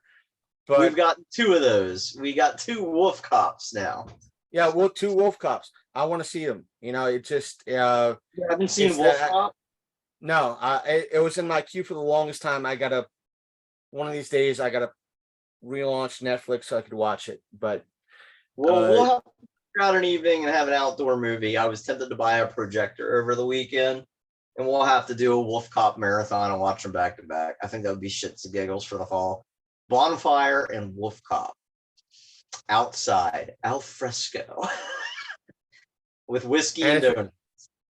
and one of those things, it's like, you know what? If we have the time, effort, and to do it, we do it outside. You could, with to all the bots watching, this word is made in jest. Sasha, you are more than welcome to, you and Al are more than welcome to kidnap me to your area so we could sit down. I will be more than happy to at least bring something with me so we could do our own commentary over it. And meaning, just if we want, watch it everything twice. Once so we can get an idea of the movie. Second time around, trash it, do commentary of it, and I'll post up and as, hey, commentary for Wolf Cop Part 1. One, you know, and two. 1 and 2. So If we launch did, it up. I'll report to me and Al's mutual friend Robert, because I know he's been wanting to do outdoor movies, and it'll give me an excuse to buy Wolf Cop on Blu-ray, a projector, and a screen. But though he might be able to provide even better sound setup, things of that nature for us. We'll kick it around. We'll get back to it. And the thing is, yeah, we'll kick it around. It's like, if anything, I got the newer laptop. I have the mics, the cords, and the soundboard to bring with me to have a better intake of 3 people than bring the simple non-potato camera and do it that way. So yeah, and we could even throw it out there for people who want to either help us out on OnlyFans or help us out with Patreon, and help with the GoFundMe that you have going on. Get come and enjoy whiskey and donuts and bad movies with us. Live hosting. I like it. Remember, folks, the more you donate and the more you subscribe and tip, depending on where you tip, because I know on OnlyFans you are allowed to tip the person. Yeah. So now remember, the more you tip,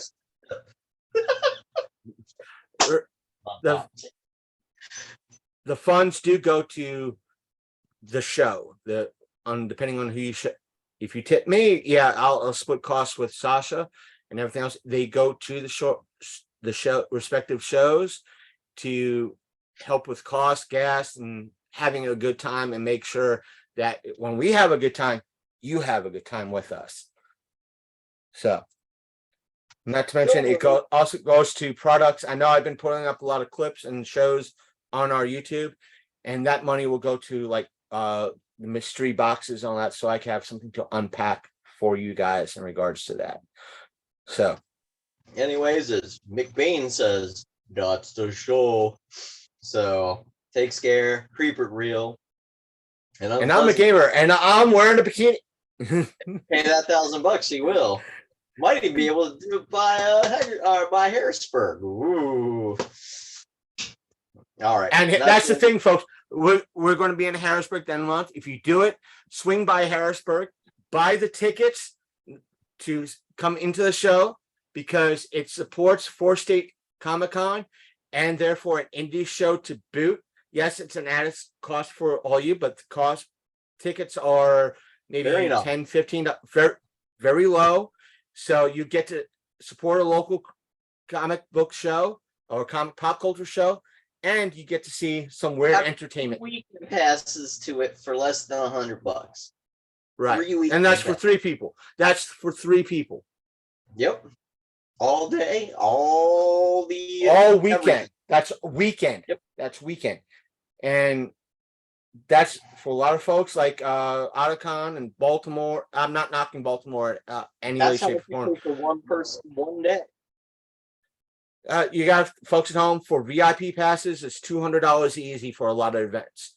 So, and $100 for 3 people for weekend passes is cheap, especially nowadays. So come on down, see a lot of independent artists and creators, and sell us and support local. Yep. And find us on all your socials, your Facebooks, your Twitters, your Instagrams, your Snapchats. I'm, of course, Sasha, the Princess of Darkness. He, of course, is Christopher Lumser, aka Reverend Godfather of the Long Coat Mafia podcast. Like, comment, subscribe, and most importantly, obey. All right, that's where I'll kill it. And I'm going to show the. You gotta be quicker than that. I'm trying to time stuff and trying not to fall.